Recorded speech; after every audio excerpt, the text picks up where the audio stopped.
Hey everyone, welcome back to the channel. Today, we're diving deep into one of the most iconic and enduring board games of all time, Monopoly. It's a game where the goal is simple: bankrupt everyone else, claim victory, and hopefully, survive the wrath of your friends or family. But what if I told you that this game, often seen as just a source of fun and frustration, has a fascinating and surprising history? Today, we're going to explore how Monopoly came to be, its cultural impact, its evolution, and how it's managed to stay relevant for over a century. So grab your tokens, your dice, and maybe a snack, because we're going to take you on a journey through the history of Monopoly. Let's get started. Alright, let's rewind the clock all the way back to the early 1900s. Believe it or not, Monopoly wasn't always known by that name, and it wasn't the brainchild of some corporate genius in a boardroom. Its story actually begins with a woman named Lizzie Meiji. Meiji was a progressive thinker and an inventor. In 1903, she patented a game called the Landlord's Game. The game was designed to teach people about the evils of monopolies and how land ownership could lead to economic inequality. Pretty ahead of her time, right? The game featured properties, rents, and taxes, much like Monopoly does today, but with a twist. Players could either buy properties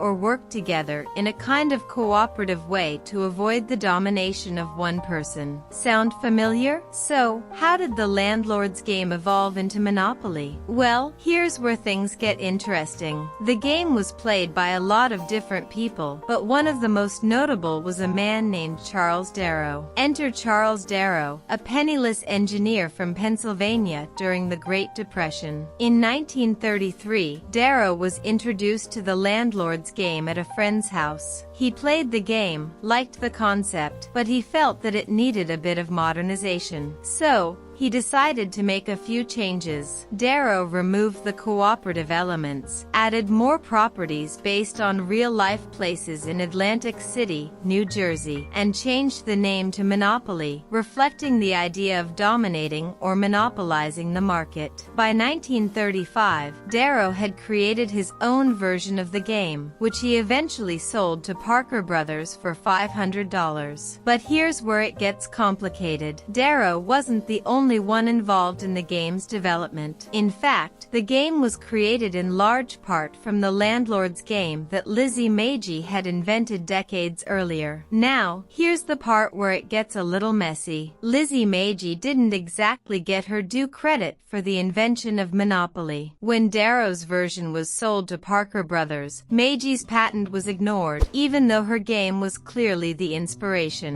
In fact, she didn't receive a penny from the success of Monopoly, even though she had been the first to come up with the core mechanics. After some legal wrangling, Parker Brothers eventually acknowledged her contribution, and Meiji was paid $500 for her original patent in 1935. She didn't get rich from the game, but she did get recognition. Still, the story of Monopoly's origins is one of those moments where we have to ask, how many other creators have had their work taken and transformed without proper credit? Now, Monopoly really exploded in popularity after its commercial release. By the late 1930s, the game was everywhere. During World War II, Monopoly became a symbol of capitalism, freedom, and the American dream, even though, ironically, its origins were about criticizing monopolistic practices. Here's where things get interesting. Monopoly became more than just a game. It became a part of American culture. Everyone was playing it. And not just in the US, Monopoly started spreading around the world. But it wasn't always smooth sailing. One of the reasons Monopoly took off was because it had a unique ability to adapt. There were countless special editions, Monopoly versions based on cities, countries, movies, sports teams, and even beloved TV shows. There was Monopoly for everything, from Star Wars to Fortnite. In the 1950s and 60s, Monopoly became a major part of the cultural zeitgeist, especially in countries outside of the US. But here's something interesting. In some countries, the game had to be heavily modified or banned altogether. For example, in the Soviet Union, Monopoly was seen as an endorsement of capitalism and private property, property, which didn't exactly align with communist ideals. They banned the game, but it became a form of underground resistance. The irony isn't lost on me. So, after decades of success, you might be wondering, did Monopoly ever fade from the spotlight? Well, yes and no. The 1990s saw a bit of a lull, and there was growing criticism that the game could take forever to finish and didn't really teach valuable life skills as promised. But in the early 2000s, Monopoly started to make a huge comeback. Especially with the rise of internet culture. People began creating their own custom editions, and the game took on new life with things like Monopoly Online, Monopoly on mobile, and don't forget about the Monopoly tournaments that started to become a big deal. Yep,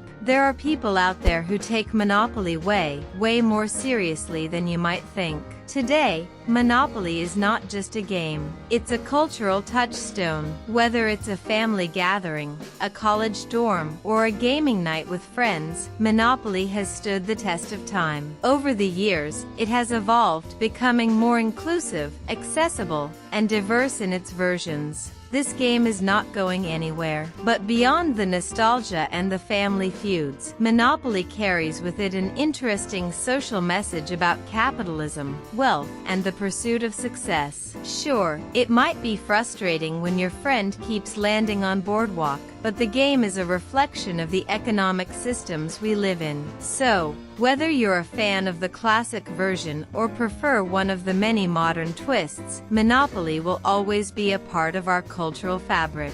And that's a wrap on the fascinating history of Monopoly. I hope you learned something new today. Be sure to like, subscribe, and drop a comment down below on your favorite Monopoly memory, or maybe just share your strategy to avoid getting bankrupt. I'd love to hear what you think. Until next time, may your rolls be lucky and your trades fair.